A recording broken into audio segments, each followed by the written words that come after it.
So I've managed over $50 million in Facebook and Google ads, and over the years, I've seen the same mistakes being done over and over again, which kill performance. Whether you're spending either $5 a day or $5,000 a day, these types of mistakes are what can drain your budget fast. So in this video, I'll break down 7 common mistakes in Facebook ads that you might be making and how to avoid them. Hey everyone, it's Axel here, and we're just gonna get straight into it and talk about the first common mistake I see, and that's having your conversion tracking not correctly set up. So before you run ads on any ad platform, it's always crucial that the first thing you do is get your tracking right, and that's for 2 reasons. Number 1, it's because it's what's allowing you to see what works and what doesn't work, and this is what allows you to segment your data, make data-driven decisions, and optimize your account to make your ads more effective down the line. But then also it's because specifically for Facebook, the Facebook algorithm has become very powerful, and it's become very good at showing the right ad to the right person at the right time. So essentially when you have your conversion tracking correctly set up, what you're doing is you're correctly feeding the algorithm with who is engaged and who is more likely to actually drive a result. And it then uses this data within the Facebook pixel to automatically make your ads perform better over time. So double check that this is correctly working. If it's correctly working for you, it should look something like this. So I'm gonna go into my events manager right here by clicking on the left panel right here. And if you have this correctly set up, you should have a Facebook pixel that is active and correctly installed,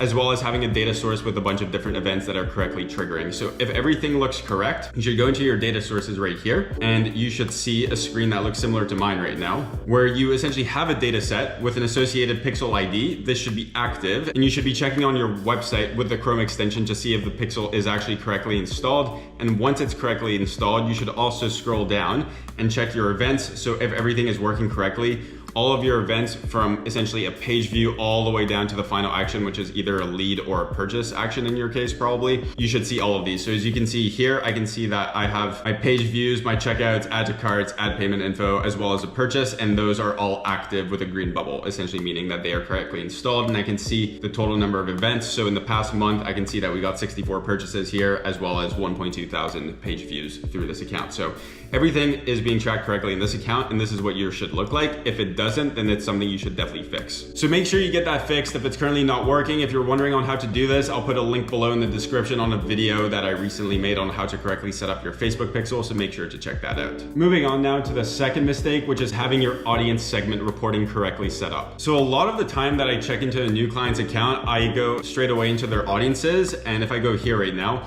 I can often see that they have a bunch of custom audiences set up, which is great because what they're essentially doing is they're tracking, for example here, who's been to the website before, who has purchased for the website, and things of the sort, and it's something you should track as a custom audience in case you want to re-engage with these people or retarget them. However, the mistake I commonly see is people are not using these and labeling them within their custom audience segment reporting. So in order to do this, what you want to do is you actually want to go out of this section and go on the left and click on your advertising settings. And once you're here, what you want to do is you want to click on audience segments. From here, you have 2 different buckets, essentially. You have your existing customers and you have your engaged customers. So your engaged audience should be the people who have been to your website before, or have been to your Instagram account or Facebook page, or viewed one of your ads before. They've essentially engaged with your ads and your company in some way or another. Whereas the existing customers should be the people who have done that final step of your funnel, which is either a purchase or a lead confirmation in some cases. What these do essentially is you can attach your custom audiences to these. So in my existing customers here right now, you can see that my purchasers for the past 180 days has been added to this existing customers list. Whereas if I go to the top one right here, I can see that my website visitors as well as my page views have been added to this one. So essentially people who have been to the website are in this section, and people who have actually bought from the website are in this section right here. And this is super important because you are directly telling Facebook right here, here are what my existing customers are exactly, and here are what my engaged customers are. And what Facebook will do is if you tie this to a campaign, it'll exactly know who's an engaged customer and who's an actual existing customer, and then make data-driven decisions based on that information, which should directly improve your results automatically the second you implement this. Another note I have to mention on this is don't rely only on the Facebook data. So what I mean by this is chances are you might have a custom audience built of people who have purchased on your website, and that's built from the Facebook pixel itself, and then you can label it right here, which is great. The other thing you should do though, if you have, for example, an existing customer list, so whether it's an email list or something downloaded from your CRM, upload that as a custom audience to your Facebook and then label that as well into your existing customer list. What it's going to do is from there, Facebook is going to look at your pixel data as well as your custom uploaded data, and it's going to match them up together, and it usually increases the total existing customer base that it is sure of by about 20%, and it just makes things a lot more accurate. So if you have that on hand, be sure to upload that. Here's how to do that. You go into your audiences right here, and then from there you click on create an audience and you click on custom audience right here. You'll see a panel that essentially says choose a custom audience source, where you want to upload essentially a custom customer list, and click on next. And from here, it's essentially going to give you a bunch of different requirements. So what you have to do is you have to format your list in a specific way with an Excel or Google Sheets, upload that as a CSV specifically to their requirements and what information they're asking about each existing customer. And then from there, you'll end up with an existing custom audience of purchasers that you downloaded from your CRM or your email list, to which you can go back into your audience segment reporting and add it to your existing customer base. So that's the second mistake I commonly see. I highly recommend you do this. It only takes about 5 minutes to just set this up correctly, and you should see a direct ROI increase when you do this. Moving on now, the next mistake I commonly see is looking at the wrong CTR. So when you're in Facebook ads, you can look at your CTR as a metric within your campaign. So if I go into my columns right here and click on customize columns, from there I can search up any custom metric I want, but let's say I want to look at the CTR. As you can see, once I search up the CTR, there's a bunch of different options, and the most frequently viewed ones are the CTR all right here and the CTR link, so the link CTR. I can click on apply now to view this, and let's say I expand my time window here for the past 30 days. You will see that my CTR all is 8.5% and my CTR or my link CTR is about 2%. So there is a massive difference between these two,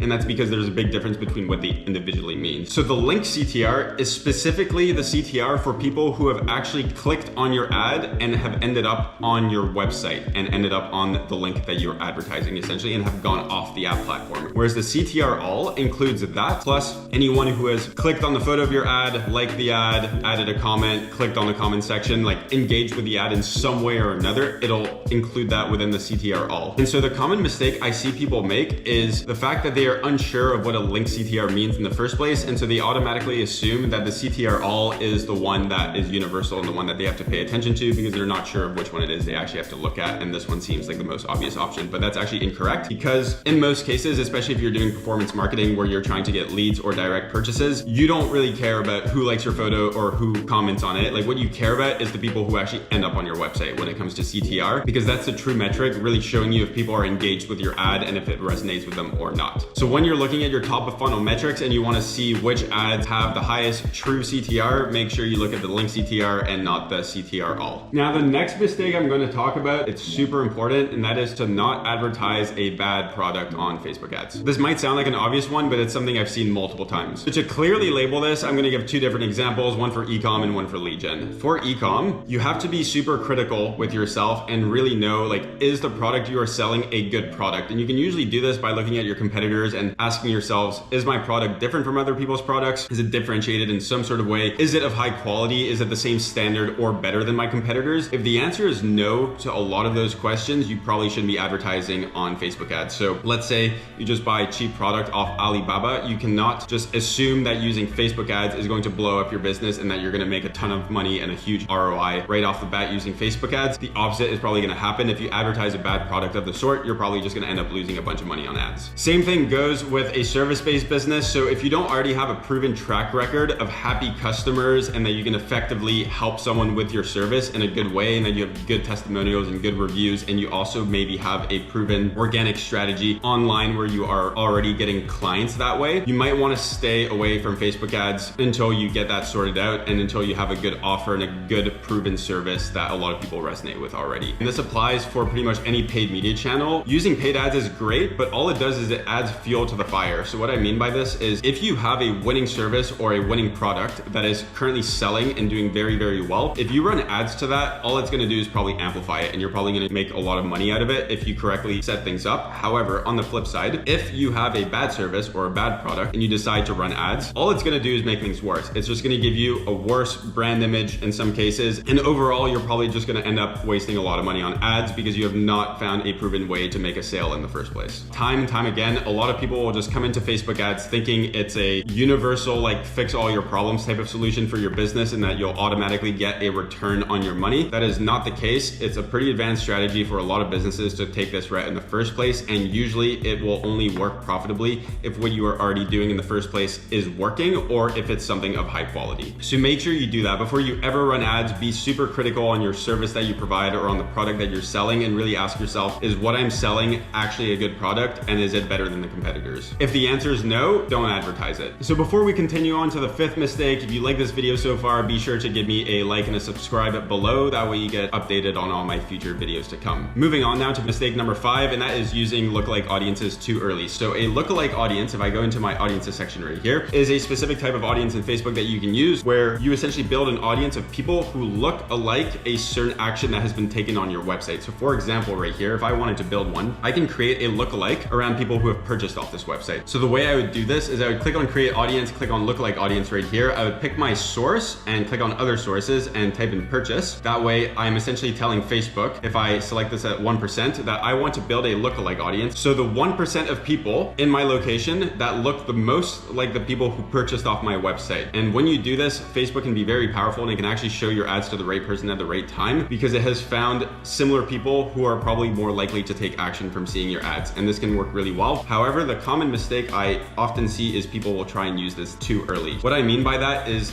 these audiences are very data driven, and they rely on your current data for them to work. So let's say you created an ad account about 7 days ago, and so far you have about 5 direct results from your ads. You should not, in a case like this, build a lookalike audience and use it. And that's because for your lookalike audience, you only have a data set of 5 results to build a lookalike audience around that, which is not enough. What's going to happen is it's going to build the lookalike audience like you asked it to. However, the lookalike audience is not going to be very accurate, and all you're going to do is you're going to run ads to a very broad audience that's not very targeted and not very similar to the actual people who did purchase off your website. However, if you wait, let's say 3 months, and you wait until you have 500 to like 1,000 purchases, at that point you have a way bigger data set that you can use and show Facebook much more data points and effectively build an audience of people who are actually similar to those people who did purchase. So if you're going to use a lookalike, make sure you don't do it too early. It should be used as a scaling purpose, in my opinion. It can be very useful, but make sure that you build up enough results before you start using them. Using lookalikes too early leads me into the next problem, which I'll label, which is somewhat similar, and that's scaling your campaigns too quickly. So to explain this one, I'm just going to give an example. Let's say you start running Facebook ads and you're currently spending $30 a day, and for the past 2 weeks, you're achieving a ROAS of about 3x. That's great. However, you have to be careful, because a lot of people will assume that if you're getting a 3x ROAS on 30 days, then you'll also get one for $500 a day. And what a lot of people will do is they will take this $30 a day budget, assume it'll work at scale, and they'll change that 30 to 500, assuming that the return will remain the same and that they're just going to generate a bunch more money out of their ads. Don't ever do this. The key to scaling is to do it efficiently and in a calculated way through lots of testing. So no matter what the case is, 10xing a budget overnight is not an efficient scale, and it's not what's going to get you the results. So there's 2 main types of scaling, and I could make a whole video about this, but you essentially have horizontal scaling, which is when you scale by adding multiple different ad groups where you're testing and trying different lookalike audiences, different interests, different retargeting campaigns, and just kind of playing around with the algorithm to see what works and what doesn't work, and scaling that way. And then you have another type of scaling, which is called vertical scaling. This is when you take a ad set or a campaign that is currently working very well for you, and you just incrementally raise the budget by 10%, let's say a week on that campaign. That way you can let the algorithm adjust slowly to a budget increase. That way it can perform at the same rate over time, but by spending more money on it. The whole point is though, is that you don't want to do this too quickly, because in my opinion, an effective scale is when you raise your budget while keeping the ROAS consistent. For the final problem I commonly see, this is similar to problem number 4, which is don't advertise a bad product, and that is running ads to a non-optimized landing page. So once you already have a good service or product that you want to advertise, it's super important that before you turn your ads on, that you have a good landing page to go with that. And honestly, like running the ads themselves is only half the equation. A lot of people often forget that you have your ads that you want to optimize for efficiency, but then the landing page is where people actually take action and take the results, and you want to make sure that your landing page is optimized for performance. Even though managing your Facebook ads correctly is super important, if your landing page is not efficiently optimized for a Facebook ad campaign, you can build the most perfectly targeted Facebook campaign in the world. However, if your landing page is not optimized for it, your campaign is not going to perform well. So I'm just going to explain quickly what I mean by a well-optimized landing page. Essentially, there's a few things that are part of this equation. You have to make sure that your landing page, number 1, is super relevant to your ad. If it's not relevant, people are going to click on your ad and just bounce straight away because they ended up somewhere that they did not expect. So it always has to be super relevant. You need to have a powerful powerful headline, powerful subheadline. You need to have good ad copy that's convincing people to take action. You need to have a strong call to action. You need that call to action to be easy to complete. So for example, if you're doing lead generation and you're trying to get people to fill out a form, make sure the form's at the very top and easy to see. Don't just hide it like halfway down the landing page and make people look for it. You have to make this easy for people to do. On top of that, the site speed is super important. So if you have a slow website, that's definitely going to affect your conversion rate and make your account performance a lot worse. So you always have to make sure that things are fast. And so that's just a few examples, but all of these things kind of matter. So as an example here right now for these ads, we are running this to a landing page like this. And what we're trying to do here is just trying to get people to buy their membership passes for this water sports company. And as you can see, it's very clear what someone has to do once they get to this landing page. They can add one of these products to the cart like this. And we have that add to cart option as a call to action down here. From there, it kind of just shows them their cart. And from there, we essentially directly tell them right here, proceed to your checkout. From there, they essentially end up on the next page where they fill out their payment details like here below. So what I mean by this is that this is optimized because number one, it's super fast. Number two, it's very relevant to what the ad says itself. The call to action is very clear on what you can do and how to do it. So you can immediately see the add to cart option. It's easy to use, and then it brings you to the next page, which then loads super fast. And then from there, they can just easily put in their card information and proceed from there. And so that's what I mean by a well-optimized landing page. Keep in mind, even if you already have a well-optimized landing page, this is something you should try to optimize and up the conversion rate on over time. And so even though things are working, you should be running split tests on your landing page. So test different headlines, for example, different copy, try a different call to action, test where your form is on the landing page, maybe play around with your pricing as well. You want to be running split tests often on your landing page. That way you can essentially improve it over time, make your conversion rate higher, and therefore your cost per result lower. And this is a very good direct way to get the best possible results in the long run. So hopefully that's given you some good insights on common issues I often see. And hopefully there's something useful that you've taken away from this video that you can just directly apply to your ad account. If you'd like me to personally look at your account for you, if you just wanted me to manage your ads for you, feel free to book a call with me using the link in the description below. And if you feel as if there's a common issue that I did not mention in this video, you can feel free to drop that in the comments. Other than that, I hope you enjoyed this video, and I'll see you on the next one.